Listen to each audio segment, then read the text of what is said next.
महाराष्ट्राचा आवाज आपल्या हक्काचा। नवा आवाज महाराष्ट्र न्यूज चॅनल मध्ये आपले स्वागत आहे। तर पाहूया आजच्या महत्त्वाच्या काही घडामोडी। बदलापूरच्या उल्हास नदीत धुळवडीच्या दिवशी 6 जणांचा बुडून मृत्यू झाला होता। मात्र यानंतरही नदीत पर्यटकांचा मुक्त विहार सुरूच असल्याचं पाहायला मिळतंय।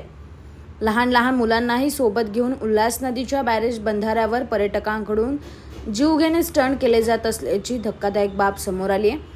उल्हास नदीत आजवर अनेक पर्यटकांचा बुडून मृत्यू झालाय। धुळवडीच्या दिवशी 5 लहान मुलांसह एका तरुणाचा उल्हास नदीत बुडून मृत्यू झाला होता।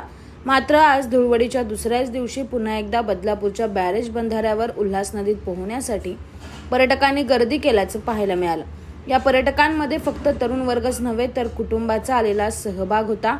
आपल्या लहान लहान मुलांना घेऊन बॅरेज बंधाऱ्यावर चढत नदीत घसरगुंडी करण्याचे जीवघेणे स्टंट त्यांच्याकडून केले जात होते। अशाच अतिउत्साही प्रकारामुळे पाण्याचा अंदाज न आल्यानं अनेक पर्यटकांचा या ठिकाणी मृत्यू होत असतो।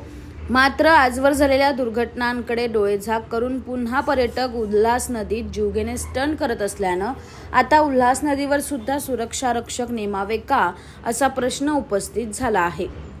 बातम्या पाहण्यासाठी चॅनलला सबस्क्राइब करा, बेल आयकॉनवर क्लिक करा आणि रहा सतत अपडेट।